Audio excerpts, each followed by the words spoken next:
할렐루야.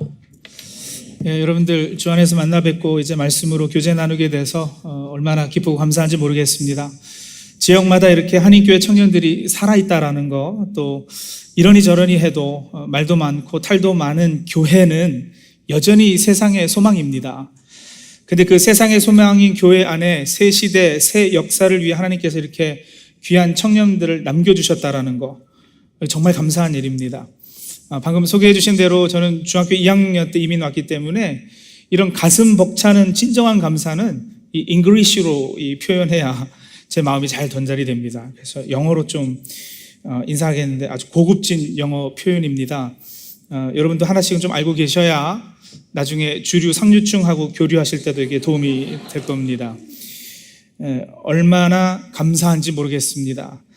How much thank you? I don't know. 자, 혹시 그런 마음이시면 자, 이 고급진 영어로 서로 한번 우리가 이 자리에 오게 돼서 How much thank you? I don't know 할 때 이거 움직이셔야 돼요. I don't know. 네? 자, 같이 한번 인사하시죠. How much thank you? I don't know.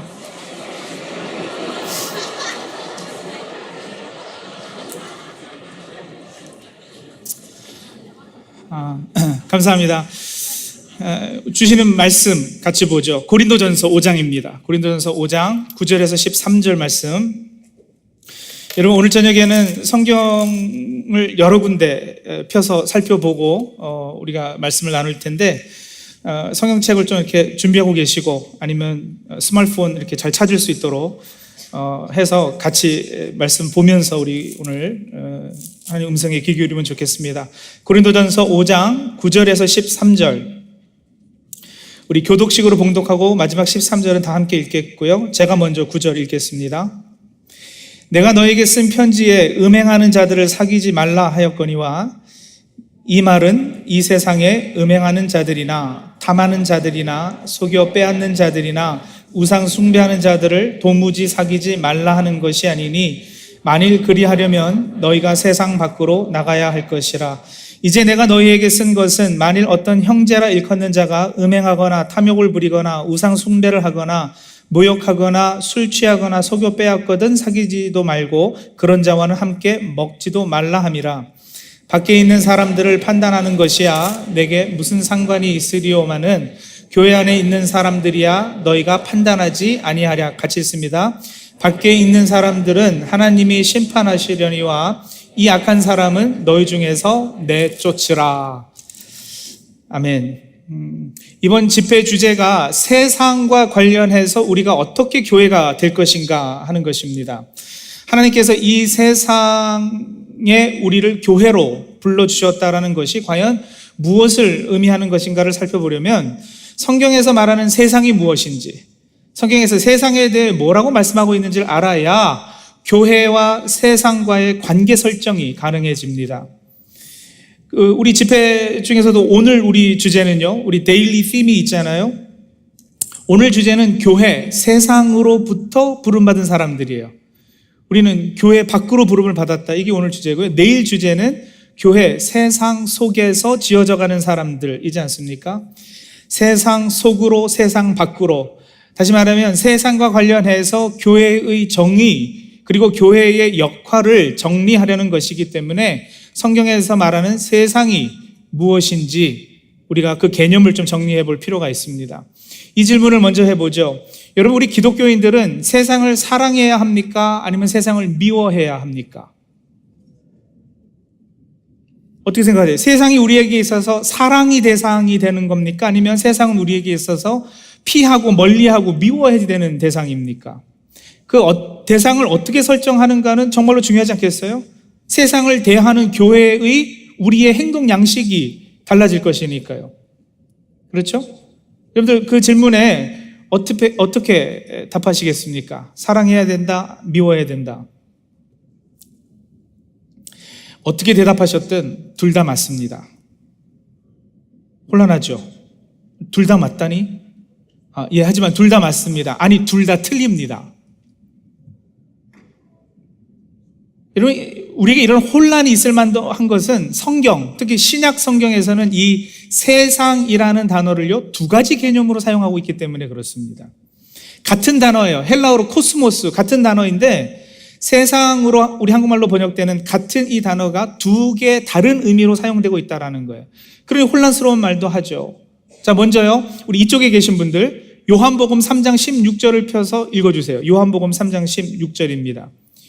주일학교 좋은 데 나오신 분들은 안 보고도 외우는. 자, 요한복음 3장 16절 시작. 하나님이 세상을 이처럼 사랑하사 독생자를 주셨으니 이는 그를 믿는 자마다 멸망하지 않고 영생을 얻게 하려 하심이라. 이 구절에서 보세요. 세상은 하나님의 사랑의 대상이에요. 그죠? 하나님이 세상을 어떻게 해요? 이처럼 사랑하사. 그래서 어떻게까지 하셨다고요? 독생자도 아낌없이 보내서 십자가에 달려 죽게 하셨다고요. 여러분, 하나님께서 이처럼 사랑하신 세상이면, 독생자도 아낌없이 내어주신 이 세상이면 하나님을 왕으로 모시고 사는 하나님의 백성들, 우리들은요, 세상을 대해서 어떻게 해야지 옳을까요? 사랑해야 된다? 미워해야 된다? 사랑해야 옳죠. 그렇죠? 예, 여러분, 세상은 우리가 사랑해야 할 대상입니다. 자, 그런데요, 이쪽 반쪽 계신 분들은 요한일서를 한번 찾으셔서 요한일서 2장 15절에서 17절입니다. 요한일서 2장 15절에서 17절 찾으셨어요? 같이 한 목소리로 읽습니다. 시작. 이 세상이나 세상에 있는 것들을 어떻게 해요? 사랑하지 말아라. 누구든지 세상을 사랑하면 아버지의 사랑이 그 안에 있지 아니하니. 같이 읽습니다. 이는 세상에 있는 모든 것이 육신의 정욕과 안목의 정욕과 이생의 자랑이니 다 아버지께로부터 온 것이 아니요 세상으로부터 온 것이라. 이 세상도 그 정욕도 지나가되 오직 하나님의 뜻을 행하는 자는 영원히 거하느니라. 자, 세상을 어떻게 해요? 사랑하지 말아라. 요한일서에 의하면 여러분, 세상은 우리가 가까이 하고 사랑할 대상입니까? 아니면 미워하고 피해하고 멀리 해야지 될 대상입니까? 답하라고 질문하는 거예요. 어떻게 하라고요? 멀리하고 미워하라고요. 가까이 하면 절대 안 되는 게 세상이라는 거예요. 여러분, 같은 단어인데 완전 컨트라딕션 아니에요? 그렇죠? 한 곳에서는 사랑해라, 다른 곳에서는 미워해라. 이거 분열 증세가 생길 만도 하죠. 자, 여러분 보세요. 요한복음 3장 16절에서 세상이라는 단어가 어떤 개념으로 사용이 되고 있느냐면, 뭘 의미하는 거냐면, 하나님께서 창조하신 모든 이 피조물, 동물, 자연을 포함해서요, 그리고 무엇보다 세상에 있는 사람들을 의미하는 거예요. 여기서 세상은 세상 사람들이죠. 예, 기독교인 포함해서 예수 믿지 않는 사람들도요. 우리가 아직 죄인 되었을 때에 예수께서 우리들에게 찾아오셔서 구원을 이루어 주시지 않으셨습니까? 그럼 아직 죄인 되어 있는 그 사람들은 미움의 대상이 아니라요, 여전히 구원의 대상이고 하나님 사랑의 대상이죠. 그 세상은 여러분, 교회도 어떻게 해요? 사랑해야지 될 대상인 거예요. 세상을 사랑하는 것이 마땅해요. 반면에 요한 1서에서 세상은 뭘 의미하는 거냐면, 세속적 가치관, 세상 기준, 세상 정신, 세상 논리를 따르는 것, 인간 중심의 마인드세트를 가지는 것, 이런 걸 의미하죠. 하나님을 반대하고 멀리하는 죄의 성향, 그죠? 죄를 향한 어떤 inclination, 이걸 세상이라 하는 거예요.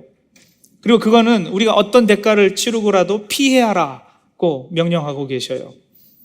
그런데 너무나도 안타깝게도 여러분, 우리 기독교인들은요, 이 세상과 관련해서 하나님의 뜻과는 반대로 행하고 있는 성향이 강해요. 무슨 말이냐? 오늘날 교회는 여러분, 사랑해선 안 될 세상은 너무도 끔찍히 사랑하고 있고요, 사랑해야 하는 세상은 오히려 멀리하고 피하고 있다는 거예요. 한 500년 전에도 그런 적이 있어가지고 당시 영적으로 깨어 있었던 사람들이 프로테스트 했어요. 그런 교회를. 종교개혁이요. 그 후에 애들을 뭐라고 불러요? 프로테스탄트라고 부르잖아요. 한국의 가요 꿈속의 사랑이라는 노래가 있어요. 여러분 세대는 당연히 모를 노래예요. 저 정도만 돼도 알 텐데, 우리 나이 드신 목사님들은 아실려나? 꿈속의 사랑? 사랑해선 안 될 사람을 사랑하는 죄이라서. 모르시죠? 네. 근데 여러분, 이 가사가 보세요. 사랑해선 안 될 사람을 사랑하는 죄이라서 말 못하는 내 가슴은 오늘도 울어야 하나. 이게 가사인데, 이게 오늘날 우리 교회 주제가라 불러도 손색이 없다라는 거예요. 왜요? 사랑해선 안 될 세상을 사랑하는 죄이라서. 그죠? 사랑해야 하는 세상은 미워하는 죄이라서. 사랑해야 할 세상 사람들, 하나님께서 이처럼 사랑하신 그 세상, 여러분, 우리가 별로 가까이 하지 않아요. 제 전화기에 우리 교회 주소록을 넣기 때문에요, 제 전화기에 여러분 연락처가 컨택 리스트 넘버가요 거의 2,000개가 들어가 있어요. 놀랍죠? 2,000개 가지고 있어요? 뭐 그 중에 전화 오는 사람도 별로 없고 하는 사람도 제가 별로 없습니다만, 어쨌든 2,000개가 들어가 있는데, 여러분 2,000개를 다 봐도 다 기독교인이야. 여기 예수 안 믿는 사람은 정말 거짓말 안 하고 하나 없어요. 제가 예수 믿고 10년 되고 20년 되고 30년 되고 흘러가니까는요, 예수 안 믿는 친구가 하나도 없어져 버렸어요. 하나님께서 이처럼 사랑하는 그 세상을 가까이 하라고 그랬는데, 거기 그 사람은 제가 눈 씻고 찾아봐도 내 곁에는 없어요. 목사니까 더 교회 안에 고립되어 있고요. 여러분은 어떤가 모르겠어요. 그렇죠? 예수 안 믿는 친구들 좀 있는지. 그런데 여러분, 사랑하면 안 되는 세상 가치와 세상 정신과 세상 논리는요, 계속 교회 안으로 침투해 들어오고 또 그걸 그냥 내버려 두고 있어요, 우리는요. 그래서 사랑하면 안 되는 세상은 좀 사랑하지 말자. 그 세상은 좀 우리가 멀리 하자. 우리가 교회로, 주님의 몸으로 부름받았다라는 건, 여러분, 세상에서 부름받았다 그랬잖아요. 그게 오늘 주제라고 했잖아요. 세상 밖으로 나오기를. 무슨 얘기예요? 세상과 구별되라는 거 아니겠습니까? 거룩으로의 부름이시죠. 세상 밖으로. 이게 오늘 말씀의 주제고, 이제 내일 오전 집회 때는 여러분, 사랑해야 할 세상을 사랑하려면 세상 속으로 우리가 들어가야 되지 않겠어요? 그래서 내일 메시지 제목은 가든지 아니면 가든지 하라인데요, 제가 무슨 얘기인지 설명 나중에 드릴게요. 오늘 주제, 여러분, 기독교인이 치르는 영적 전쟁은 두 가지 전선을 가지고 있습니다. 전투 전선, two front. 하나는 뭐냐면요, the unholy invading the holy realm. 비거룩한 것이 거룩의 영역에 자꾸 침투해 들어오는 거죠. 이건 막아서야지 돼요. 방어해야지 돼요. 성경에서는 이거 부정한 것 멀리하라 이렇게 얘기하시는 거예요. 그래서 다른 전선은 뭐냐면, 여러분, the holy invading the unholy realm. 그렇죠? 거룩한 것이 비거룩한 영역들을 침투해 들어가야 되지 않겠어요? 그게 세상 속으로죠. 그래서 제가 만들어낸 말이 있어요. 부정 타는 거가 1번이면요, 부정 타지 말자. 부정 타. 2번은요, 우리가 거룩을 세상 속으로 가져가서 전하는 거는, 이건 거룩 타게 해야 된다, 이렇게.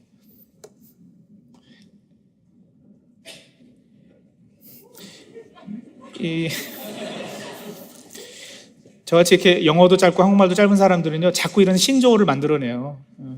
그래서 우리의 사명은 거룩 타게 해야 된다. 말 되지 않아요, 여러분? 부정 타지 말고 거룩 타게 해라. 자, 사랑하면 안 되는 세상을 우리가 얼마나 끔찍히도 사랑하고 있는지에 관해서 오늘 좀 같이 보겠습니다. 야고보서 4장이에요. 가보세요. 야고보서 4장. 야고보서 4장 4절 말씀. 야고보서 4장 4절 같이 읽습니다. 시작. 간음한 여인들아, 세상과 벗된 것이 하나님과 원수됨을 알지 못하느냐?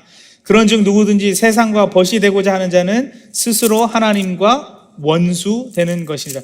여기 간음한 여인들은 누구예요? 간음한 여인들아, 여자들이죠. 예? 여자예요? 간음한 여자들이라고 했으니까 여자예요? 아니에요, 여러분. 간음한 여인들아를 지금 누구더러 이야기하고 있는 거냐면, 야고보서 1장 1절부터 보시면요, 하나님과 주 예수 그리스도의 종 야고보는 흩어져 있는 12지파에 문안하노라 이랬어요. 지금 야고보가 12지파는 여러분 이스라엘의 혈육 12지파를 의미하는 것이 아니라, 이미 지금 신약교회가 세워질 때니까 누구겠어요? 12지파는 교회죠. 교회예요. 교회 보고 뭐라 그러고 있느냐면 가늠한 여인들아 이랬거든요. 그러니까 교회 안에 있는 여자들 이야기가 아니고요. 교회를 여성형해서 그렇죠? 신부된 그리스도의 신부된 그 신부가 지금 간음하고 있다는 거예요. 뭐 하는 것이? 세상과 짝하고 있는 것이요. 세상 정신이 교회 안으로 들어오는 거 그냥 내버려 두는 거. 이게 부정이 거룩의 영역을 침범해 들어오는 건데 이럴 때 혼나고 있어요. 너희가 하나님과 원수되고 있다 이렇게 이야기하고 있으니까 얼마나 심각해요. 얼마나 단호해요. 여러분 교회 안에 세상이 어떻게 침투해 들어오는지 아세요? 교회 안에 세상이 어떻게 침투해 들어오는지. 그래서 이 안에 세상이 있다. 그게 어떻게 되어가는지. 마태복음 6장이에요. 마태복음 6장. 마태복음 6장. 자, 1절. 뭐라 그러고 시작이 되죠? 사람에게 보이려고. 이거 동그라미 치세요, 이런 건. 그러니까 스마트폰 들고 다니면 이거 동그라미를 못 친다니까. 사람에게 보이려고 동그라미 치시는 거예요. 그들 앞에서 너희 의를 행하지 않도록 주의하라. 그리하지 않으면 하늘에 계신 너희 아버지께 상을 받지 못하니라. 그러므로 2절 보세요. 구제할 때에, 구제는 여러분 유대교 종교에 있어서 경건생활 중에 아주 대표되는 것 중에 하나였습니다. 신앙생활, 종교생활 하면 구제하는 게 있어야 됐어요. 구제할 때에 외식하는 자가 동그라미죠. 뭐요? 사람에게 영광 받으려고 회당과 거리에 사는 것 같이 너희 앞에 나팔 불지 말아라. 여러분 나팔을 왜 불어요? 구제하는데. 불쌍한 노숙자 도와주고 지금 구제하는데 나팔을 왜 불겠어요? 그래야 사람들이 몰려들잖아요. 그죠? 그래야 사람들이 많이 몰려들 때 내가 이 사람을 도와줘야 그 사람들이 나보고 뭐라 그래요? 와, 저 사람 참 경건한 사람이야. 와, 저 사람 불쌍한 사람도 좋고 참 좋은 사람인 것 같아. 사람에게 보이려고. 쭉 내려가셔서요. 5절 보세요. 너희는 기도할 때에, 기도도 대표 종교 행위 중에 하나이죠. 기도할 때에 골방에 들어가 문을 닫고 은밀한 중에 계신 네 아버지께 기도하라. 은밀한 중에 계신 네 아버지께서 갚으시리라. 5절이죠, 5절. 또 너는 기도할 때에 외식하는 자와 같이 하지 말라. 그들은 동그라미입니다. 뭐라고요? 사람에게 보이려고 회당과 큰 거리 어귀에 서서 기도하기를 좋아하니라. 회당, 사람들 많이 모여 있고요. 큰 거리 어귀는 뭐냐면 스트리트 코너예요. 이쪽 스트리트하고 이쪽 스트리트하고가 만나는 이 코너. 여기 서서 손 들고 기도해요. 왜요? 그래야 이쪽 스트리트 사람들도 다 보고 이쪽 사람들도 다 볼 거 아니겠어요? 양쪽에서. 그래서 어떻게 해요? 와, 저 사람 기도 열심히 하나 봐. 저분은 기도의 용사야. 사람에게 보이려 영적 프라이드 때문에요. 쭉 더 내려가서요. 하나 더 나와요.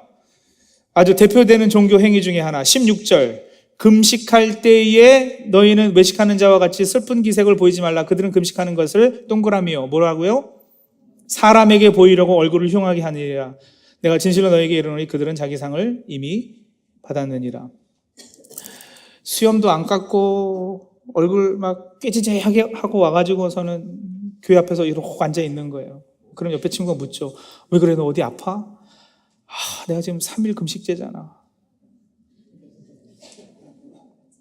그러지 말라는 거예요. 금식하는 거 걔한테 뭐하러 얘기해? 제가 뉴욕에 한번 갔는데 한인 마켓, 큰 마켓 앞에서 누가 전도를 하고 있는 거예요. 전도지를 나눠가지고. 그래서 참 전도도 하고 참 대단하다. 그래서 전도지를 딱 받아봤는데요. 전도지하고 그 명함이 있었어요. 근데 그 명함에 뭐라고 써 있느냐면 40일 금식 기도 3차례. 제가 깜짝 놀란 거예요. 아니 40일 금식 기도 3차례 하고 자기가 하나님한테 기도한 거를 그걸 왜 명함에다 찍고 다닐까? 벌써 그렇게 해서 사람한테 알리고 다녀서 그걸 자기의 삼은 것 자체가 벌써 뭘까요? 여러분 이게 지금 가식, 위선 이것만을 이야기하는 것이 아니죠. 사람에게 보이려고 이런 것들을 했다라는 것이 위선을 이야기하는 것이라기보다도요. 그것을 포함해서 사람 중심적 신앙생활을 한다는 거예요. 사람 중심적 신앙생활. 누구에게 보이려는 신앙생활. 제가 아까 전에 비정상회담하면서 얘기했죠. 새벽기도 끝나고 목사니까 제일 늦게 나가야 되는 거야. 근데 저보다 항상 더 오래 기도하시는 분이 계셔요. 이분은 인생에 무슨 문제가 그렇게 많은지 절대 안 일어나. 그러면 저는 앉아가지고 기도 다 끝났는데 계속 시계 보고, 어휴, 언제 가시나. 어휴, 앉아있다가 기도하다가 또 보면 또 안 가시고. 그분 눈치죠. 그죠? 그분 앞에서 제가 기도하는 거예요. 그래서 이건 아니다 싶어가지고 언젠가부터는요, 아니, 목사가 먼저 나가면 어때? 그죠? 아니, 목사가 뭐 기도 짧게 하면 할 거 다 했는데 뭐 저 사람들이 뭐라 그런다고 뭐 내가, 예? 이제는요, 금방금방 나가죠. 근데 여러분, 우리가 그렇게 남의 이목 때문에, 사람 때문에, 그건 뭐냐면, 그건 가식이고 위선이에요. 그런 척 하는 거니까. 근데 결국 그게 뭐냐면 여러분, 하나님 중심이 아니라 사람 중심적 신앙생활이잖아요.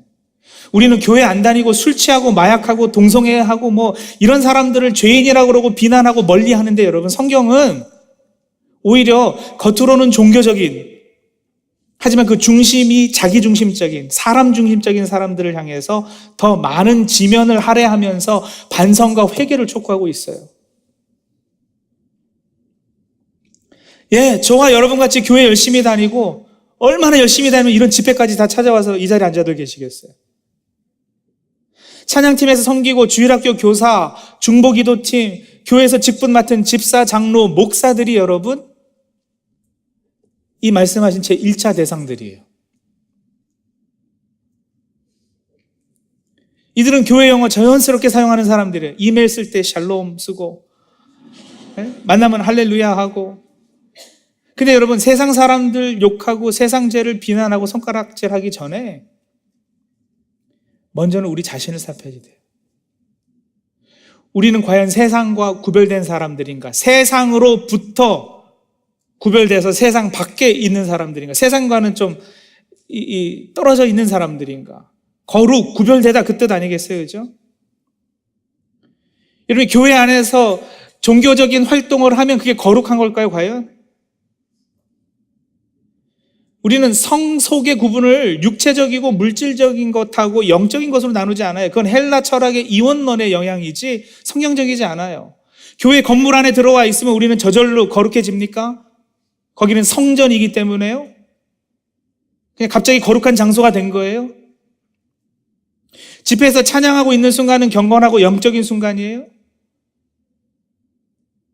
설교하고 기도하고 종교적 활동을 그냥 거룩한 행동이니까 무조건 그건 거룩할 것이다라고 칭해줄 수 있느냐고요. 여러분, 집사님하고 목사님하고 누가 더 신령해요? 목사가 더 당연히 영적이고 거룩할 것이다라고 착각들 하고 있잖아요. 그 잘못된 이원론의 성소 구분이에요. 교회 안에 들어와 있는데 여러분, 여기를 아무리 성전이라 하더라도 교회 안에 들어와서 사람 중심 신앙생활하면 그거는 세상보다 더 못한, 세상이 이 안에 들어와 있는 거죠. 구제, 헌금, 금식, 기도 그 행위 자체로는 영적이다 말할 수 없어요. 가장 영적이고 종교적인 활동을 하고 있으면서도 가장 세상적일 수 있다는 거, 여러분, 이건 위험한 거예요. 그리고 그 위험은 이 자리에 있는 우리 모두에게 있어요. 세상은 저 밖에 있는 게 아니라 이 안에 있어요. 이 안에 세상이 있다. 그래서 참된 회개는요, 여러분, 두 가지를 필요로 해요. 참된 회개는요, 하나는 당연히 우리는 뭘 회개할까요? 죄를 회개하죠. 그렇죠? 우리가 흔히 생각하는 나쁜 짓들, 죄 회개해요. 근데 여러분, 예수 믿는 신앙이 특심한 부류인 우리들에게는 오히려요, 죄 회개보다도 내의 회개가 더 시급한지도 몰라요.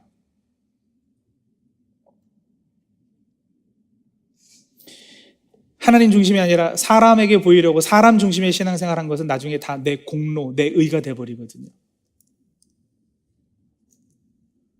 근데 여러분, 내 의로는 천국에 들어갈 수 없어요. 내 의를 자꾸 세워놓으면 예수 그리스도의 십자가 의가 무너져요. 그거 욕먹이는 거예요. 교회에서 봉사 몇 년 했다, 교사 20년 했다, 내가 새벽 기도를 30년 동안 안 빠졌습니다. 그런 얘기는 하고 다니지 마세요. 그거 내 공으로, 내 의로 내세우는 순간 그거 없어져 버려요. 그만큼 예수 십자가 의는 떨어지는 거예요. 세상이 교회 안에 들어와 있는 게 비거룩이 교회 영역 안으로 침투해 들어와 있다는 게 다른 게 아니에요, 여러분.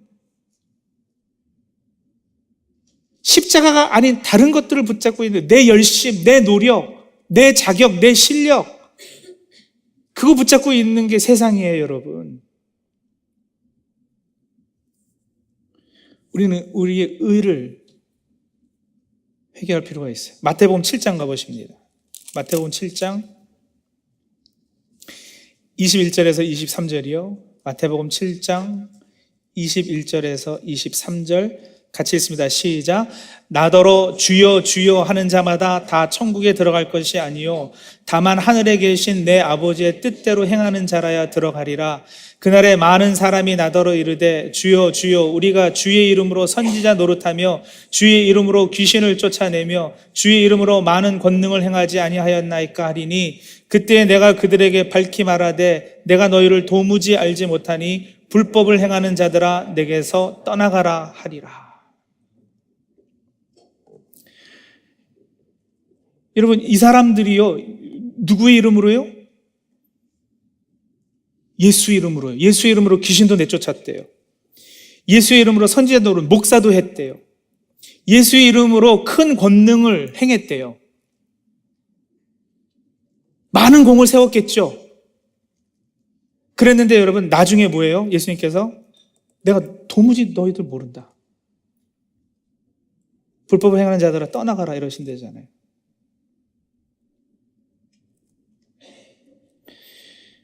여러분, 예수님 이름 부르고 교회에서 이런저런 활동하는 것 많이, 우리가 세상과는 구별돼서 우리는 거룩한 안전한 지대에 있습니다라고 말하시는 게 아니다라는 거예요. 세상은 무섭게 우리 안에 침투해 들어와요.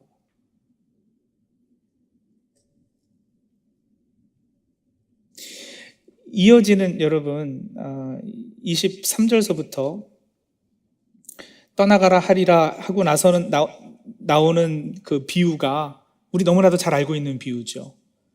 반석 위에 세운 집, 모래 위에 세운 집 비유가 나와요. 근데 이게 다 연결되는, 컨텍스트에서 흐름에 연결이 되는 말씀이거든요.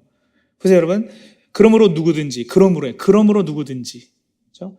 나의 이 말을 듣고 행하는 자는 그 집을 반석 위에 지은 지혜로운 사람 같으리니.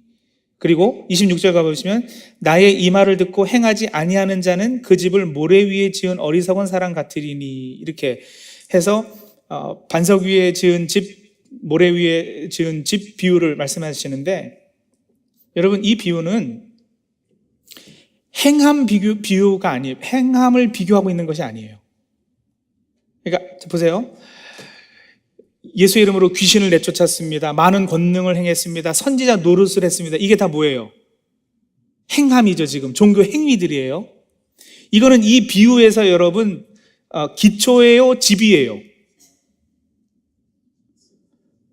무슨 얘기인지 아시겠죠? 이게 지금 이어져서 그거하고 지금 이 비유하고 연결되고 있는데, 이 사람들이 선지자 노릇하고 귀신 내쫓고 많은 권능을 예수의 이름으로 행했는데, 이 행한 것은 여러분 이 이어지는 비유에서 기초일까요? 집일까요? 집이에요, 집. 근데 집 비유가 아니라니까요. 반석 위에 지은 집은 100만 불짜리고 모래 위에 지은 집은 10만 불짜리다 이러지 않잖아요, 그죠? 집은 어떤지 몰라요. 집은 똑같아요. 집 비유가 아니고요. 뭐가 달라요? 기초가 달라요. 그래서 여러분, 겉으로 드러나는 종교 행위 가지고는 판단 못한다라는 거예요. 저 사람도 주일학교 교사하고 있고 이분도 주일학교 교사하고 있어요. 근데 이분은 반석 위에 집 짓는 사람일 수 있고 이분은 모래 위에 집 짓는 사람일 수 있어요. 찬양팀에서 찬양하는데 이분은 철저히 세상 사람일 수 있고요. 이 사람은 철저히 하나님 사람일 수 있고요. 완전히 세상이 이 안에 들어와가지고 세상에 쩔은 사람일 수도 있고, 반대로 완전히 하나님 사람, 하나님 중심의 사람일 수도 있고. 기초가 뭐냐라는 게 기초. 근데 여러분, 여기서 기초는 우리 한글 번역은 오해할 수 있어요. 이 말을 듣고 행하는 자, 이 말을 듣고 행하지 않는 자 해서 어디에 초점이 가 있어요? 번역한 대로는. 말씀을 듣고 행하는 자, 말씀을 듣고 행하지 않는 자, 어디에 초점이 가 있죠? 행함에 가 있잖아요. 그러니까 이게 잘못된 번역이라는 거예요. 여러분, 오히려 새번역 성경은요, 이걸 제대로 번역해 놨습니다. 새번역 성경은 어떻게 번역했느냐면, 오해가 없게 들어보세요. 내 말을 듣고 그대로 행한 사람은 반석 위에다가 집을 지은 슬기로운 사람과 같다 할 것이다. 나의 이 말을 듣고서도 그대로 행하지 않은 사람은, 그러니까 중간에다 뭘 넣어놨느냐면 그대로를 넣어놨어요. 그대로. 그렇죠? 이 사람은 나가서 according to what I say 했다라는 거예요. 이 사람은 not according to what I say 했다라는 거예요. 가서 물 사와 그랬는데 이 사람은 듣고 가서 물을 사온 사람이고요. 이 사람은 물 사와 그랬는데 가서 뭔가를 사오긴 사왔어요. 근데 콜라를 사온 거예요. 무슨 얘기인지 아시겠죠? 말을 듣고 그대로 행하느냐, 말을 듣고 그대로 행하지 않았느냐. 말을 듣고 그대로 행하지 않고 다른 뭔가를 행했다면 여러분, 이 행함의 근거는 뭐겠어요? 주님의 말을 듣고 그대로 행한 게 아니라 지 마음대로 행한 거죠. 지 마음대로. 여러분, 반석과 모래 위에 집 지은 것의 그 차이는 이거예요. 반석 위에 집 지은 사람은 어떤 사람이냐? 주님의 말씀을 듣고 순종해서 그대로 행한 사람이고요. 이 사람은 말씀을 듣고도 지 마음대로 딴짓한 사람이에요. 근데 그 딴짓했다라는 것이 여러분, 집은 똑같다고 그랬잖아요. 선지자 노릇하고 예수의 이름으로 귀신 내쫓고 다 했단 말이에요. 개척교회하고 다 했어요. 그랬는데 예수님은 그랬음에도 때로는 그것이 지 마음대로 한 짓일 수도 있다라는 이야기를 하시는 거예요.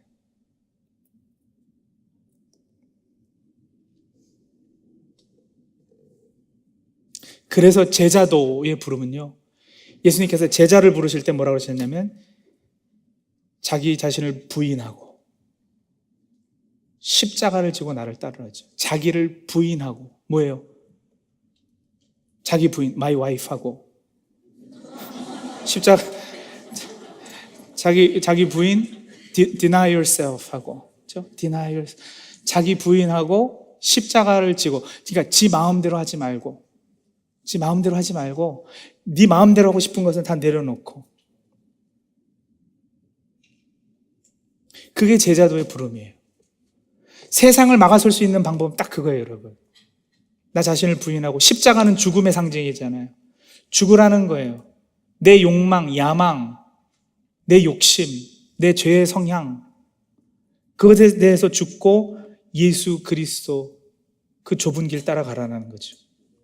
거룩의 영역이 비거룩에 침투당하는 문제에 대해서 하나님께서 얼마나 단호하시는가.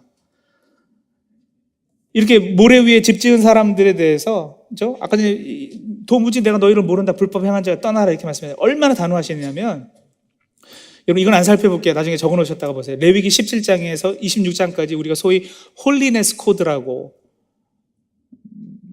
성결 법전이라고 부르죠. 홀리네스 코드라고, 뭐는 부정하다, 뭐는 부정하다. 여러분 그 메시지가 뭐냐면은 구별돼야 된다는 거예요. 구별돼야 된다. 계속해서 구별돼야 된다. 근데 율법에서는 여러분 뭐 시체도 만지면 안 된다 이렇게 해서 구별해놨는데 그건 일종의 오브젝트 레슨이죠. 그렇게 해서 자꾸 구별돼야 함을 가르치신 것이고, 이제 예수 안에 있는 우리들에게 있어서는요, 시체를 만지면 부정하다 그런 개념이 아니에요. 그런 개념이 아니에요. 우리가 부정 타지 않으려고 조심해야 될 것은 바로 이거예요. 세상 정신, 세상 논리, 세상의 가치 기준,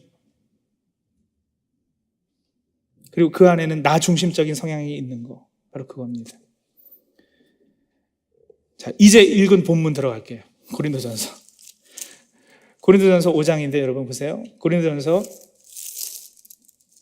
1장에서 4장까지는요, 고린도전서 1장에서 4장은 교회의 분열에 대해서 다루고 있어요. 그리고 5장에 들어와서는 이제 고린도 교회 아주 매우 심각한 문제 하나가 또 있었는데, 그 문제는 뭐였느냐면 교회에서 이 치리하는 문제예요. 권징, 징계라 그러죠. 퍼니시멘트 하는 거예요. 이거의 문제를 다루고 있어요. 5장 1절을 보세요. 우리 같이 봉독하지 않았는데 5장 1절이요. 고린도전서 5장 1절. 너희 중에 심지어 음행이 있다 하는 함을 들으니, 이렇게 시작을 하고 있어요. 그래서 5장은 이 음행 문제를 다루는가 생각하기 쉬워요. 근데 여러분 그건 오히려 사이드에서 지금 멘션을 하는 것이고요.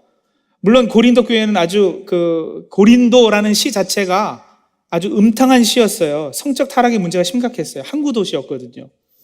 요즘 우리가 라스베가스 그러면은 그냥 딱 신시티 이러잖아요. 그죠? 라스베가스, 신시티, 죄의 도시 떠오르듯이 고린도 하면 떠오르는 것이 이 성적으로 문란함이었어요. 항구 도시였으니까. 그래서 이 음행의 문제에 대해서 바울이 지적을 하죠. 근데 그거는 이제 6장 후반부 들어가서이고요. 5장에서는 음행 문제를 꺼내긴 하는데 그거 가지고 뭘 얘기하고 싶은 거냐면 교회 안에 이 세상이 침투해 들어오는 것에 대해서 우리가 얼마나 단호해지되는지, 세상이 침투해 들어오지 못하도록, 교회가 부정타지 못하도록 끊어지 되는 거, 이런 거, 권징 문제, 치리 문제에 대해서 다루고 있어요. 이 권징이 제대로 행사되지 않고 있음을 바울 선생이 5장에서 지적하고 꾸짖는 것이거든요. 그 권징 문제를 다루기 위해서 바울이 이제 예를 드는 거 하나, 이렇게 소식 하나를 꺼집어내서 빗대어서 말하는데 그게 뭐냐면, 내가 들으니까 너희 교회 여러 문제 중에 심지어는 음행함이 있다 하더라. 예, 음행함이 있다 하더라. 근데 그것도 어떤 음행이었느냐면, 여러분 보세요. 놀라지 마세요. 이거 성경에 있는 얘기니까. 불편해도 그냥 할게요. 누가 그 아버지의 아내를 취하였다 하는도다. 1절 후반부. 그죠? 아버지의 아내는 따지고 보면 누구예요?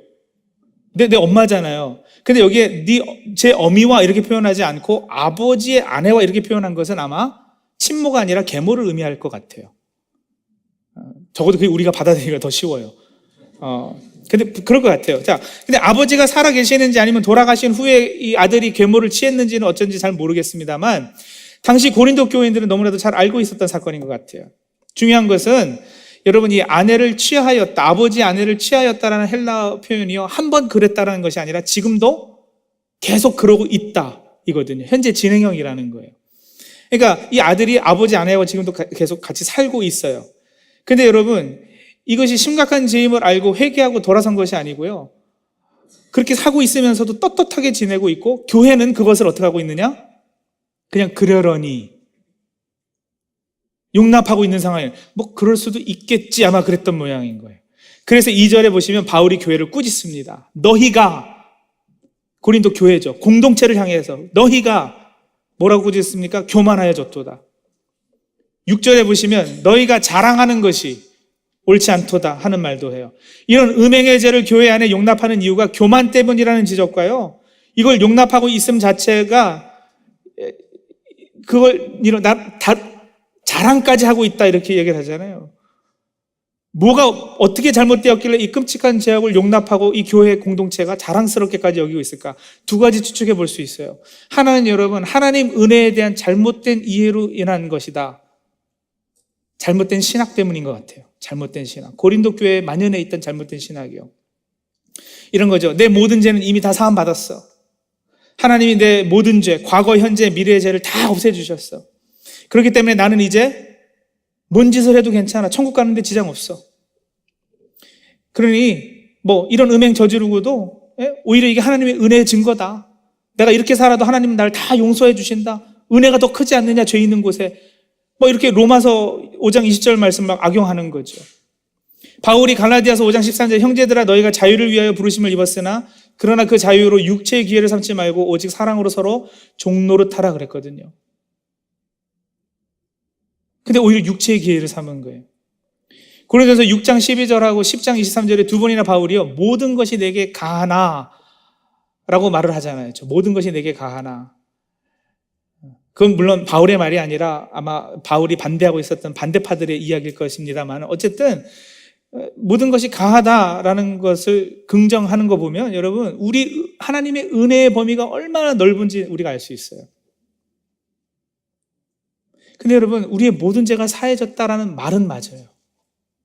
우리는 다 자유한 것이 맞아요. 그러나 진정한 죄사함의 체험을 한 사람들은 여러분, 이런 자세로 그렇게 말하지 못해요. 나 이제 뭔 짓 해도 천국 가, 그렇게 얘기하지 못해요. 진정으로 하나님의 은혜를 체험했다면 여러분, 조그마한 죄로 인해서도 아파해요. 심각한 갈등이 마음 안에 생겨요. 내주하시는 성령께서 죄를 지적해 주시잖아요. 그것 때문에 아프고 찔리고 힘들어요. 고린도후서 7장 10절에 보시면 하나님의 뜻대로 하는 근심이라는 것이 있어요. 하나님의 뜻대로 하는 근심은 후회할 것이 없는 구원에 이르게 하는 회개를 이루는 것이요 이랬거든요. 근심해요, 여러분. 자꾸 죄 짓는 자신에 대해서 절망하죠. 그 절망 때문에 오히려 성령의 능력을 의지하게 되고 그래서 점점 죄와 멀어지는 삶을 살아요. 그 열매가 맺히지 않는 회개, 그 열매 없이 나는 이제 죽어도 천국 간대요. 죄 좀 져도 괜찮아요. 죄 짓고 그냥 용서 또 빌죠. 용서만 구하면 다 용서해 주신다는. 여러분, 그런 투로 말할 수 있는 사람은 십자가가 뭔지, 은혜가 뭔지, 구원의 감격이 뭔지 모르는 사람이에요. 그건 은혜를 값싼 은혜로 만드는 거예요. 십자가의 독생자를 내어주신 하나님의 사랑, 그리스도의 희생, 그걸 그렇게 값싸게 여길 수 있는 것이 아니에요. 근데 바울 당시에도 그게 있었다는 거죠. 잘못된 신학을 붙잡고 있으면 여러분, 이렇게 엉뚱한 짓을 하면서도요, 세상도 꺼리는 일을 하고서도 당당하고 뻔뻔해지는 거예요. 오히려 세상 사람들은 양심이라는 것도 있는데, 여러분, 종교가 무서운 게 왜 그러냐면요, 종교적 확신과 신념 가지고는요, 양심마저도 완전히 다 마비시켜버릴 수 있거든요. 세상 사람들은 이런 짓 하면 좀 부끄러워라도 하는데, 여러분, 이게 신학으로 커버가 되면은 당당해지는 거다. 하나님이 용서하셨는데 네가 뭔데? 하나님이 괜찮다고 네가 뭔데? 이렇게 나가는 거죠.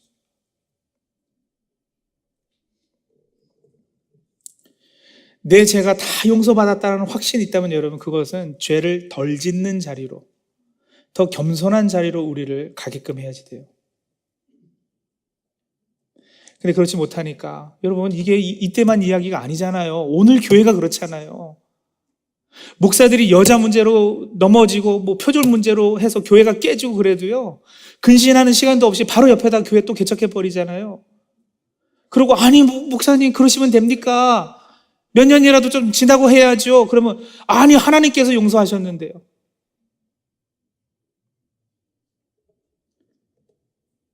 그런 신학이 어디 있어요? 그런 신학이.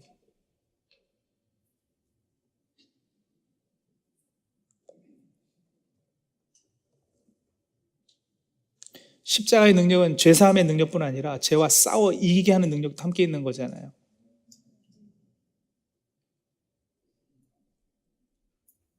또 다른 하나는 헬라 이원론적 철학 구조 때문이에요. 아까 조금 전에 잠깐 설명했는데 그 영향을 받았을 수도 있어요. 예수 믿지 얼마 되지 않은 고린도 교인들은요, 헬라 철학 영향을 다 벗겨내지 못하고 있었는데, 헬라 이원론은 뭐라 그러냐면요, 육은 악하고 영은 선하다, 이 구조를 가지고 있어요. 그게 이원론이거든요. 그러니까 몸으로는 여러분 어차피 몸은 별로 중요한 게 아니고 우리 영이 구원받는 게 중요하기 때문에 몸으로는 뭘 해도 상관없다. 내가 예수 믿으면 우리 영은 구원받는다, 이렇게 착각했을 수도 있어요. 이 몸은 별로 중요하지 않다라는 이원론은요, 두 가지 극단으로 치닫거든요. 하나는 쾌락주의요. 몸으로는 뭘 해도 상관없잖아요.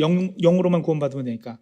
그러니까 막 쾌락주의, 먹고 마시고 할 거 다 하고 다 해도 괜찮다, 이렇게 가는 게 있고, 또 하나는요, 완전히 금욕주의로 가죠. 몸을 막 두드려 패고 막 칼로 찌르고 이러면서 몸을 괴롭혀서 영을 살게끔 하려는 그런 극단으로 잘못 흐르기도 해요. 자, 여러분, 당시 사회도 용납하지 않았던 끔찍한 음행을 교회 안에서 단순히 오케이 한 것만이 아니라 교만과 자랑으로까지 치달았다라는 것은 그 원인이 잘못된 신학이든 아니면 이 철학과 신학의 잘못된 만남이든 분명한 것은 바울은 죄라고 확실히 지적하고 있다는 거예요. 그리고 바울은 이 문제에 대해서 교회가 어떻게 대처해야 되는가도 말해주고 있어요. 그렇게 세상보다도 못한 세상이 교회 안으로 침투해 들어와 있다면, 그렇죠? 어떻게 해야 되느냐? 징계해야 된다는 거예요. 징계하지 않는 건 직무유기예요. 왜 징계해야 되는가? 고린도전서 5장 2절에서 5절은요, 그 범죄한 개인을 위해서 교회가 징계해야 된다라고 하고 있고요. 6절에서 8절은 공동체를 위해서 이 권징을 행사해야 된다, 징계해야 된다, 이렇게 말하고 있어요. 먼저 범죄한 개인을 위해서 징계하는 게 필요하다. 어떻게 얘기하느냐면요, 2절 후반부 한번 가보세요. 2절 후반부. 그 일 행한 자를 너희 중에서 쫓아내지 아니하였느냐. 그렇죠? 아버지의 아내를 취한 죄에 합당한 징계는 쫓아냄. 출교예요, 출교. 교회에서 내쫓아내야지 돼요. 그러고 있지 않는 교회를 지금 바울이 꾸짖고 있어요. 5절 보세요, 5절. 이런 자를 어떻게 해요?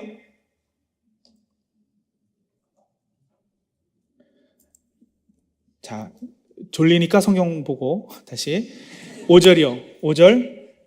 이런 자를 어떻게? 사탄에게 내주었으니. 사탄에게 내준다는 표현은 교회 밖으로 내친다는 표현과 같은 얘기예요. 출교한다라는 것이죠. 그렇죠? 그럼 여러분, 사탄에게 내어주면 그 사람은 포기하는 겁니까? 교회가 어떻게 그럴 수 있습니까? 사랑해줘야지. 용서해줘야지. 아니요. 바울은요, 그렇게 내치는 것이 사랑이라고 말하고 있어요. 바울의 논리를 따라가 볼까요? 사탄에게 내어주었으니 이는 어떻게 해요? 육신은 멸하고 영은 주 예수의 날에 구원을 받게 하려 함이라. 일단 그렇게까지 하는 목적이 뭐냐면 구원받게 하려 함이라 그랬잖아요. 그죠? 그 개인의 궁극적인 구원을 위해서 내쫓으라는 거예요. 사탄에게 내주라는 거예요. 육신은 멸하고 영은 구원받는다는 표현을 어렵게 생각할 수 없어요. 이게 이원론 아닙니까? 아니요.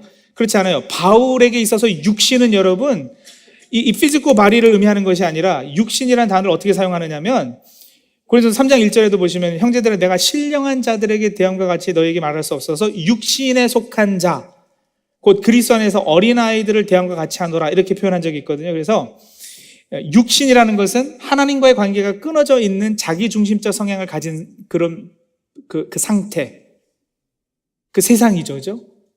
세상과 짝하고 있는 그게 이게 육신적이다 이렇게 표현하고 있고요. 바울이 영이라는 것은 여러분 보이지 않는 어떤 연기 같은 어떤 그 추상적인 것을 의미하는 것이 아니라 영은 그 반대로 하나님과 올바른 사귐 가운데 있는 상태, 영적이다 이렇게 표현하는 것이죠. 그래서 사탄에게 내어줌으로, 다시 말하면 출교함으로써 이 사람이 회개하고 돌아와서 육신적인, 자기중심적이고 하나님과 멀어져 있는 그 관계를 끊고 다시 영적으로 성숙해지는 구원받는 사람으로 서게끔 하는 거. 이게 그 범죄한 개인을 위한 징계의 목적이라는 거예요. 두 번째 징계의 목적은 공동체의 영적 질서와 건강을 위해서도 필요하다고 그랬어요. 누룩은 빵을 만들 때 빵을 부풀게 하는 것이죠. 바울은 누룩의 이런 습성을 죄의 습성에 비유합니다. 적은 누룩이지만 여러분 빵 전체 덩어리에 퍼지지 않느냐. 6절이요. 그죠? 6월절 무교절에 무교는 누룩을 넣지 않은 빵을 먹는 게 무교절이잖아요. 그런 의미에 너희는 누룩 없는 자다. 그래서 묵은 누룩은 어떻게 해라? 내어버리라. 오늘 제목이죠. 묵은 누룩은 내어버리라. 이런 죄를 공동체 안에 용납한다면 여러분, 누룩이 빵 전체에 퍼지는 것이 걷잡을 수 없는 것처럼 오늘 우리가 이렇게 개인주의 사회에서는 이해하기 어려운 부분이 있지만 여러분, 성경은 항상 공동체적으로 모든 걸 이야기해요. 구원도 여러분 공동체적인 거 아세요? 여호수아서 아간의 죄를 생각해 보세요. 한 개인이 죄졌지만 한 개인으로 끝나지 않았죠. 공동체가 전투에서 패해버려요. 주 예수를 믿으라 그럼 너와 내 가정이 구원을 얻으려. 항상 이 공동체 단위로 말씀하시거든요. 새 덩어리라 한 몸됨을 강조하고 있는 거 우리가 기억할 수 있어야 돼요. 몸의 한 부분에 암이 걸려 있으면 여러분 몸 전체가 영향을 받지 않을 수가 없어요. 자, 이어지는 9절 이하 말씀 보세요. 9절 이하요. 내가 너에게 쓴 편지에 음행하는 자들을 사귀지 말라 하였거니와. 여러분 고린도전서 전에도 바울이 고린도에 편지를 보낸 적이 있어요.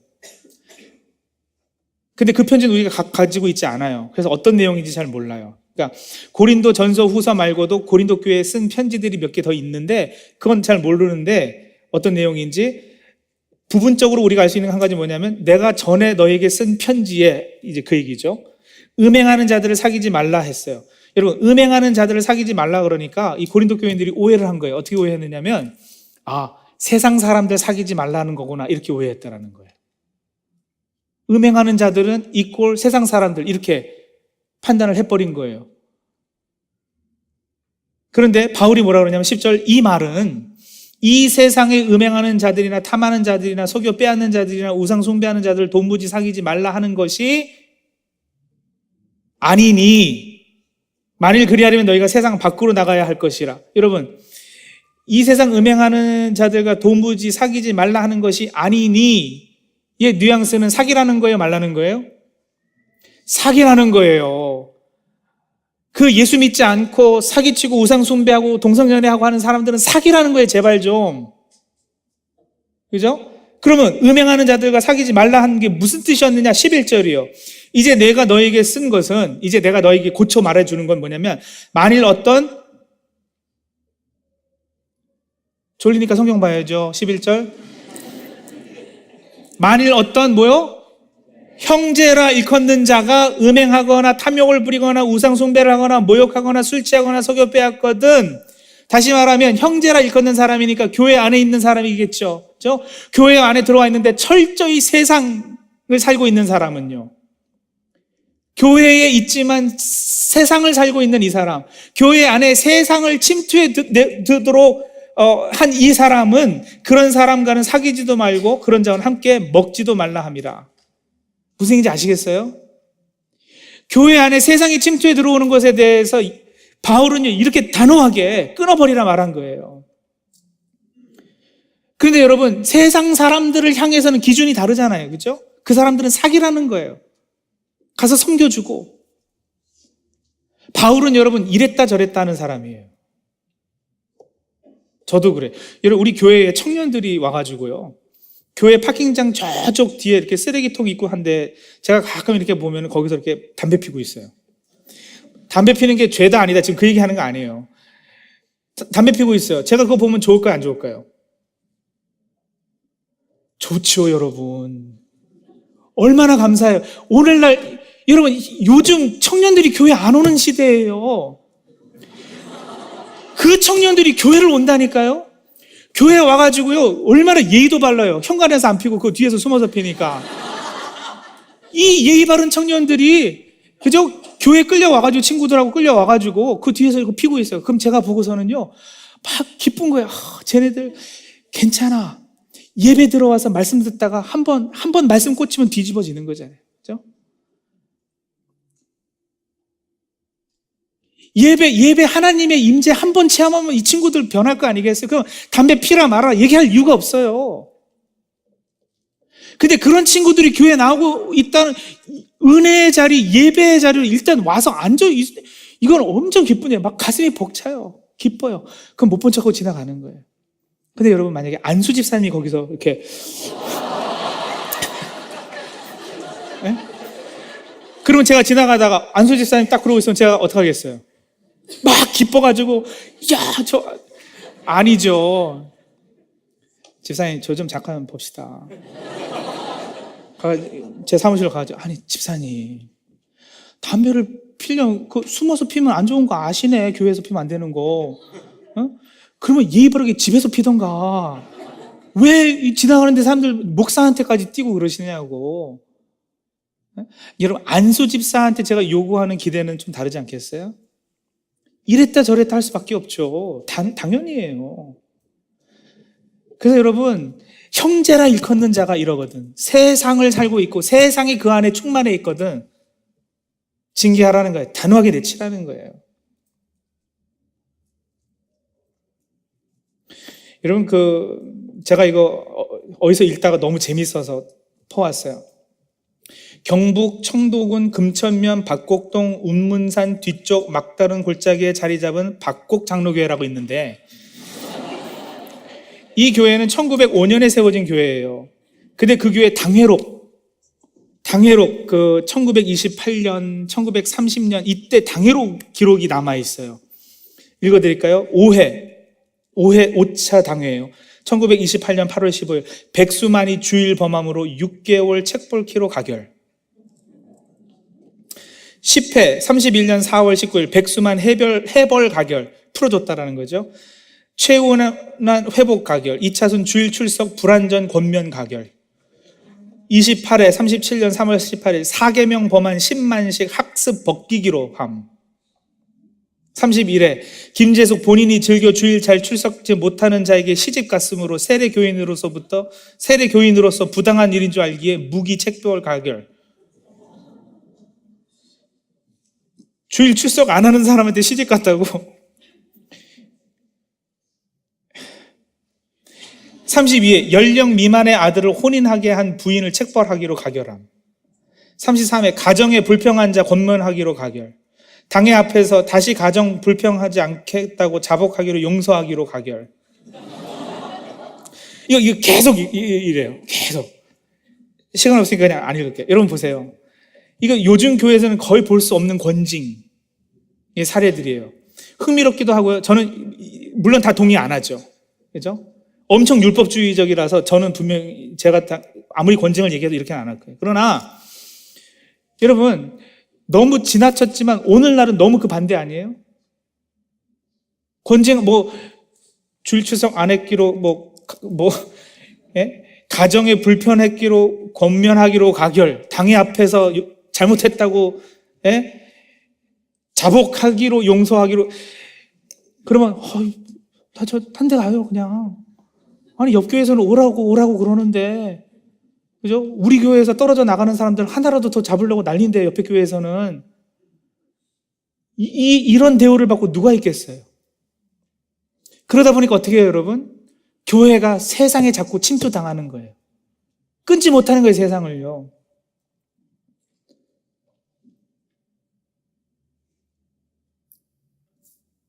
이런 권장 하지도 못하는 교회고 해도 성도들이 복종하지 않는 오늘날의 교회 모습. 그래서 여러분 우리가 오늘 좀 생각해 봐야 될 것이 있어요. 우리 안에 자꾸 파고 들어오고 있는 이 세상, 교회가 세상보다도 못해져 있는 이 상황, 이때 우리 청년들은 어떻게 해야 될까? 교회가 세상과 관련해서 어떤 자세, 어떻게 서 있어야 될까? 오늘 한국교회, 한인교회 뭐 잘못해도 이제 사랑으로 감싸죠, 용서해줘야죠. 아니요, 그런 값싼 은혜 이야기할 때 더 이상 아니에요. 때가 지났어요. 단호히 절교할 거 절교하고 내칠 거 내칠 때예요, 여러분들. 특히 청년들은 의식이 좀 있어야지 돼요.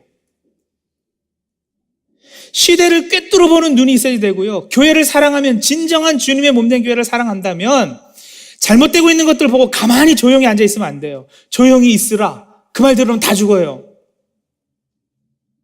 칭찬할 때가 있고 격려하고 세워줄 때가 있고, 그러나 또 여러분 치열하게 싸우고 무너뜨리고 다시 세울 때가 있는 거예요.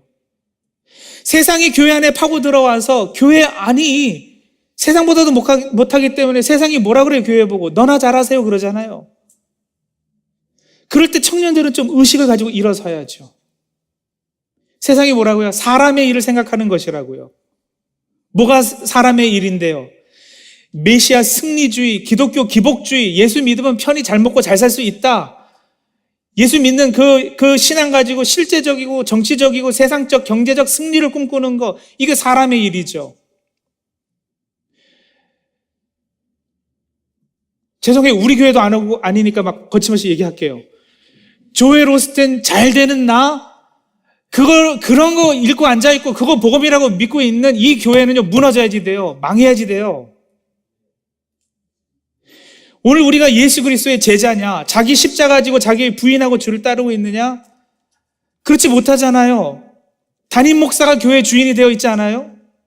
하필 500주년, 종교개혁 500주년 되는 올해에 한국의 장작교회다 대표교회다 하는 데에서 아들한테 교회를 물려주는 이런 일을 하는 거, 여러분 이런 일 보면서 가만히 있으면 안 되는 거 아니겠어요? 아니 멀리 나와 있는 나 같은 사람이 뭐 합니까? 아니요. 어떻게 해서라도 목소리 좀 내세요. 그게 목사님이 뭐라 그러는지 알아요? 큰 교회 목회하는 것이 십자가다. 이 큰 십자가를 누가 지겠나? 내 아들밖에 없다 이러시거든요. 여러분, 자기 아들밖에 질 수 없는 십자가를 무겁게 만든 그게 잘못이죠. 그 십자가는요, 다이아몬드 박힌 금 십자가든. 그러니까 무거워.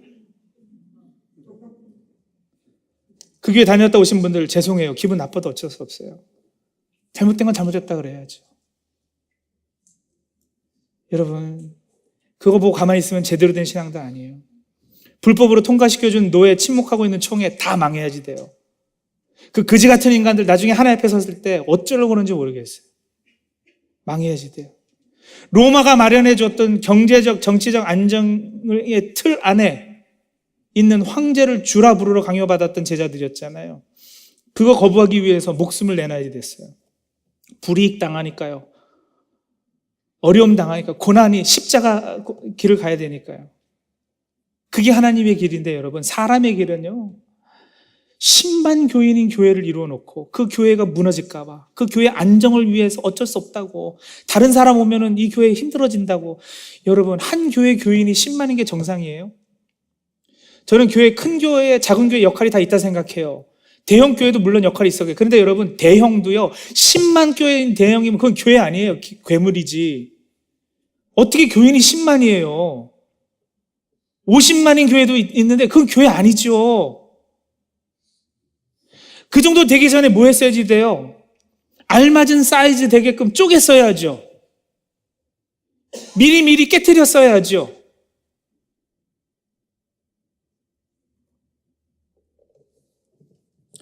절대 자랑으로 들으시면 안 돼요. 저희 교회는 그렇게 큰 교회도 아니죠, 당연히. 그런데도 여러분, 조금 크면 클까봐, 조금 크게 되면은 큰 교회 목사라는 소리 듣고 우쭐하고 교만해지고 힘들어질까봐, 세상이 내 안에 들어올까봐 분리개척하자 그랬어요, 저희 교회요. 그러니까 올해 4월에 분리개척했습니다. 우리 교인들 80명 나갔어요. 장로님 2분하고 권사님들하고 안수 집사님 2분 같이 나가시고요. 우리 교회에서 3년 사역했던 목사님, 9년 사역했던 목사님, 저랑 같이 9년 같이 했던 목사님, 청년부 전도사님, 아동부 전도사님, 3명 교육자들 앞으로 3년 동안 저희 교회에서 받던 월급 계속 드릴 테니까, 3년 개런티 해드릴 테니까 나가서 개척하시라고. 무슨 미랄교회라고 이름 안 붙였어요. 완전히 다른 교회, 다른 목회 방침으로 그 목사님이 그냥 자기 목회하는 거예요. 여러분, 그렇게 가서 깨야지 되지 않겠어요? 우리가 그 분리개척하면서 이런 표어 내세웠어요. 한 그루의 거목이 되기보다는 숲을 이루는 교회가 되자. 네? 이건 제 얘기가 아니고 어디서 빌린 건데 그래도 멋있잖아요. 너무 멋있는 거야. 한 그루의 거목이 되기보다는 숲을 이루는 교회가 되자. 여러분, 우리가 있는 교계에 중형 교회들이 많아야지 허리가 튼튼하지 않겠어요? 몇 교회만 대형 교회에 있고 나머지는 다 30-40명이 있으면 이거 건강하지 않잖아요. 중형교회 세울 수 있도록, 중형교회가 세워질 수 있도록 뒷받침하고 사이즈 있는 교회들이 깨서 내보내고, 그래야지. 어떻게 한 교회를 50만을 만들고 10만을 만들고 그래요. 그리고 그거 지키려고 아들한테 물려주고. 여러분, 온 천하를 얻어도 참 생명의 십자가 길을 잃으면 무엇이 유익하겠느냐 하셨어요. 근데 온 천하를 다 얻고도 십자가의 길을 잃었으면, 그렇게 세상에서 제일 힘세고 크고 권세를 누리면서 자기들이 예수의 제자라고요? 망해야죠. 그런 기독교는 빨리 좀 무너져야지 돼요. 여러분, 우리도, 여러분 교회도, 제 교회도 그 일부분이면 같이 망해야지 돼요. 아예 망하고 없어져야 하나님께서 거기서 새로운 역사 일으키지 않으시겠어요? 제가 지금 밖에 외부인으로서 교회를 욕합니까? 아니에요. 여러분, 저는 1.5세지만 불법 체류자로 15년 살면서 낮은 자존감, 열등의식 때문에 힘들어 하다가요, 교회라는 곳에 찾아갔는데 교회 그 청년부 형들하고 누나들이 저 살려줬어요. 제가 얼마나 어둡고 우리 형들하고 누나들 이야기로는요, 제가 교회 파킹장에서 개미 세고 있었대요. 혼자 놀고 예배 안 들어가고. 그러니까 형들이 보기에 얘가 너무 걱정이 되는 거야. 그래서 중고등부 들어가서 예배 드리라고 그러니까는 나 그냥 혼자 놀래요, 이랬다라는 거예요. 저는 파킹장에 혼자 있었던 건 기억이 나. 개미 가지고 놀았는지 모르는데. 근데 그 형들이요, 안 되겠어가지고 저를 청년부로 데려가 주셨어요. 청년부 데려가가지고, 야, 기타 한번 쳐봐. 코드 2개 배우니까 찬양 인도 시켰어요. 야, 너 왜 이렇게 찬양을 잘하냐? 밥 사주고요, 여기저기 데리고 다니면서 기 세워주고. 여러분, 그 교회 공동체 때문에 저 살았어요. 그 교회에 대한 사랑과 열정이 없으면 제가 이런 얘기 하겠어요. 그런 교회가 여러분 지금 무너져 내려가고 있으니까 안타까운 거예요. 근데 그런 교회라면 빨리 무너지라는 거예요, 좀. 마치 내 아버지가 사기치고 걸려서 감옥 같은 그런 느낌. 그거 뭔지 아시겠어요? 우리 아버지 그러신 적 없지만 해결해. 그런 느낌. 부끄럽고 창피해요. 근데 아버지 버릴 수 없잖아요. 아버지가 살인자더라도 아버지 버릴 수는 없어요. 그러나 아버지가 잘못한 걸 그냥 못 본 척 할 수는 없는 거 아니겠어요? 그래서 오히려 겸손히 낮은 자세로 용서 구하고 아버지가 진 죄 갚기 위해서라도 내가 더 열심히 살고 더 착하게 살고 그래야 되지 않겠어요? 여러분, 청년들 나중에 결혼하고 애 낳고 교회에서 직분 맡고 기득권층이 되면요, 이런 이야기하기 힘들어요. 개혁하지 못해요. 중심부에 있는 사람들은 개혁 못합니다. 변방에 나와 있는 사람들이 개혁하는 거예요. 한국교회 하나님께서 한번 다시 찬스를 주신다면 여러분, 한국교회에 있어서는 말진이죠. 말지널리티, 변방, 변두리에 있는 이민교회에서부터 저는 개혁 시작할 거라고 봐요. 그렇다면 여기에 있는 여러분들이 주체예요. 그 변혁에. 한국교회, 한인교회는요, 여러분, 이 권징을 행사할 때요, 절망을 이야기하는 게 아니에요, 여러분. 망해야지 된다, 망해야지 된다, 망할 교회는 빨리 없어져야 된다고 얘기하는 건 여러분, 그래야 거기서 하나님께서 새 역사를 창조해내실 수 있기 때문에 그래요. 제가 간증 하나 하고 마칠게요. 미국에 중학교 2학년 때 이민 가가지고 불법 체류자 신분이 돼버렸어요. 부모님하고 다. 15년 불법 체류로 살았는데요. 저희 아버지가 한국에서 얼마 없는 끌어모은 돈 다 가지고 와이오밍 샤이엔이라는 도시에 중국 식당을 시작을 하셨어요. 한 번도 그런 일 해보신 적 없는데 중국 식당을 운영을 하셨어요. 거기서 그 셰프 하셨던 분이 그 샤이엔에 있는 조그만 한인교회, 유일한 한인교회, 지금도 있는지 잘 모르겠는데 그 교회 장로님이셨어요. 저희는 교회를 안 다녔던 사람들이에요, 한국에서. 장로님이 교회에 있다고 그러고 거기 한국 사람들 모이고 가면 김치 준다고 그러니까는 거기 갔어요. 가가지고 어떻게 하다가 설렁설렁 청바지 입고 제 동생은 반바지 입고 세례 받았어요. 뭐 그게 그렇게 중요한 건지도 모르니까 그냥 세례 준다고 그러니까 받았어요. 뭔지도 모르고. 그렇게 여러분 교회 나가기 시작했거든요. 근데 그 장로님이 우리가 불법 체류자인 걸 알았어. 그 장로님이요, 이 식당 내놓으라고, 안 내놓으면 이민국에 고발하겠다고. 그래가지고 고스란히 그 가게 장로님한테 주고, 우리는 한국 사람 더 없는 줄렛 와이오밍이라는 곳에, 너무 무서워서 한국 사람들, 그래서 피해서 줄렛 가서 살았어요. 그러니까 여러분 보세요. 장로인데 같이 교회 다니고 있는 식당 주인한테 이민국 고발하겠다고 내놓으라고 해서 가게를 뺏어버리잖아요. 그런 일 당하니까 여러분, 저희 가족은요, 교회, 장로, 이 기독교인데 이건 사람이 아닌 거예요. 그런데 여러분, 제가 지금 뭐 하고 있어요? 아니, 정말 제가 뭐 하고 있어요 지금? 제가 목사하고 있어요. 장로한테 그런 일 당하고 교회가 우리 입에 담지 못할 욕 다 하고 우리가 교회 쪽으로 향해서 오줌을 누면 우리가 사람인가? 이러고 했던 우리들인데, 우리 가족인데 저는 목사가 돼 있어요. 여러분, 사람은, 장로라는 인간은 완전히 세상에 찌들어서 세상 일을 했어요. 사람 일을 했어요. 근데 여러분, 그게 절망입니까? 그렇게 하나님의 영광 가리고 욕되게 했는데 놀라운 반전, 소망 품을 수 있는 건 뭐냐면 여러분, 그런 일 가운데서도 하나님은요, 그거 당한 바로 우리 가족 중에서 목사를 세워버리잖아요. 저희 어머니 권사 되시고. 여러분, 이거 놀라운 일 아니에요? 하나님이 하시는 일이에요. 사람 보면 절망스럽지만 하나님에겐 소망이 있어요. 근데 여러분, 어디에 설 것인가는 우리의 몫이라니까는요. 역사가 나중에, 그렇죠? 앞으로 20년 후, 50년 후, 100년 후에 종교개혁 500주년 때 일어났었던 한국교회에 대해서 이야기하면서 물을 거예요. 역사가 물을 거예요. 너는 그때 어디에 서 있었느냐? 자식들이 물을 거예요, 여러분. 엄마 아빠는 그때 뭐 했어?